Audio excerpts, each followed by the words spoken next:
COPE එඩියු TV තුලින් අද කතා කරන්නේ ශ්‍රී ලාංකීය සමුපකාර ව්‍යාපාරයට සම්බන්ධ විශේෂ රාජ්‍ය ආයතන අතර ඇති ජාතික සමුපකාර සංවර්ධන ආයතනය සම්බන්ධවයි. මහනුවර දිස්ත්‍රික්කයේ පොල්ගොල්ල ග්‍රාමයේ පිහිටුවා ඇති ජාතික සමුපකාර සංවර්ධන ආයතනය 2001 අංක 1 දරන ජාතික සමුපකාර සංවර්ධන ආයතන පනත මගින් ස්ථාපනය කර 2001 වර්ෂයේ ජූලි 1 වන දින කටයුතු ආරම්භ කරන ලදී. මෙම කාලයේ සමුපකාර විශේෂභාර අමාත්‍යවරයා වූයේ එස්.බී. සේමසිංහ මහතායි. සමුපකාර කොමසාරිස්වරයා වූයේ ජී.එස්.එල්. පොන්සේකා මහතායි. මෙසේ නව ආයතනයක් බවට පරිවර්තනය වූයේ ශ්‍රී ලංකා සමුපකාර විද්‍යාලයයි. සමුපකාර විද්‍යාලය සමුපකාර සංවර්ධන දෙපාර්තමේන්තුව යටතේ පාලනය වුවද මෙම නව ආයතනය සමුපකාර අමාත්‍යාංශයට අනුබද්ධ ස්වාධීන ආයතනයක්. ජාතික සමුපකාර සංවර්ධන ආයතනයේ පළමු සභාපතිවරයා වූයේ ආර්.බී. රාජකරුණා මහතා. පළමු අධ්‍යක්ෂ ජෙනරාල් තනතුරට පත් වූයේ එතෙක් සමුපකාර විද්‍යාලයේ විදුහල්පති තනතුර දරමින් සිටි උදය රංජිත් සෙනවිරත්න මහතායි. ජාතික සමුපකාර සංවර්ධන ආයතනයේ බවට පත් වූයේ ශ්‍රී ලංකා සමුපකාර විද්‍යාලය. ඒ දක්වා වෙල්ලෝරයට පුහුණුව සඳහා යවූ සමුපකාර සමිති පරීක්ෂකවරුන් පුහුණු කිරීම සඳහා මෙම ආයතනය 1943 ජූලි මාසයේදී මහනුවර ඇරබි හවුස් නම් ස්ථානයේදී ආරම්භ කරන ලදී. නේවාසික පහසුකම් ඒ අසල පිහිටි සිබල් පෙදෙසේ ගොඩනැගිල්ලක පවත්වාගෙන යන ලදී. එයට පෙර සමුපකාර දෙපාර්තමේන්තුව මෙම ඇරබි හවුස් ගොඩනැගිල්ලේ පවත්වාගෙන ගොස් තිබෙනවා. 1945 දෙසැම්බර් 1 වන දින සමුපකාර විද්‍යාලය පොල්ගොල්ලට ගෙන යන ලදී. එම භූමිය හා ගොඩනැගිලි දෙවන ලෝක යුද්ධ සමයේ රාජකීය ගුවන් හමුදා කාර්යාලය සඳහා යොදාගෙන තිබෙනවා. 1950 දී නව ගොඩනැගිලි ඉදිකිරීම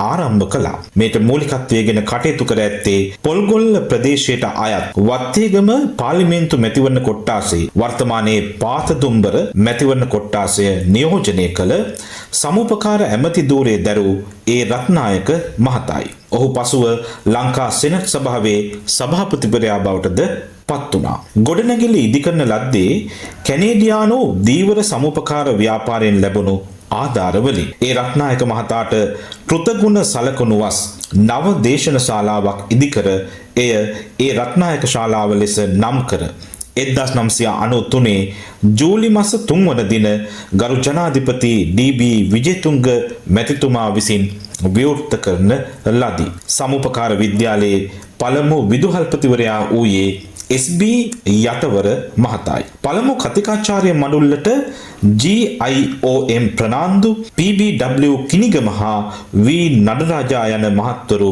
ඇතුළත් වුණා. සමුපකාර ව්‍යාපාරයේ නියැලී සිටින මානව සම්පත එම කාර්යයන්හි කාර්යක්ෂමව හා ඵලදායීව යෙදවීමට අවශ්‍ය දැනුමෙන් කුසලතාවයෙන් පිරිපුන් පිරිසක් බවට පත් කරලීම ජාතික සමුපකාර සංවර්ධන ආයතනයේ ප්‍රමුඛ අරමුණ වන අතර ඒ සඳහා දැනුම වර්ධනය කිරීමේ හා යාවත්කාලීන කිරීමේ පාඨමාලා පැවැත්වීම, වැඩමුළු පැවැත්වීම, උපදේශනයේ සැපයීම, පර්යේෂණ ක්‍රියාත්මක කිරීම, සමුපකාර දත්ත පද්ධතිය යාවත්කාලීනව පවත්වාගෙන යාම හා තොරතුරු sannivedanයට පහසුකම් සැලසීම සමුපකාර ආයතන අතර සහයෝගීතාවය වර්ධනය කරලීම යන කර්තව්‍යයන් ඉටු කරනු ලබයි.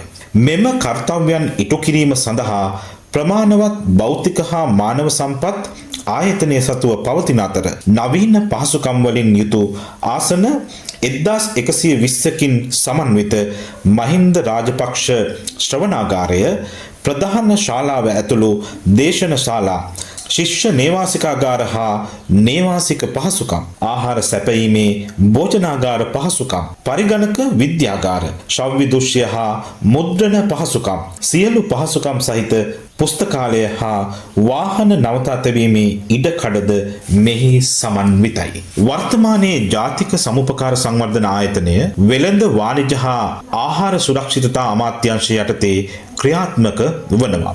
සමුපකාර සංවර්ධන නිලධාරීන් පුහුණු කිරීම මෙන්ම සමුපකාර ව්‍යාපාරයේ සියලු මානව සම්පත් පුහුණු කිරීම හා සංවර්ධනය කිරීමේ ප්‍රමුඛතම සමුපකාර අධ්‍යාපනයේ මහා ගෙදර ලෙස හඳුන්වන ආයතනය ජාතික සමුපකාර සංවර්ධන ආයතනයයි.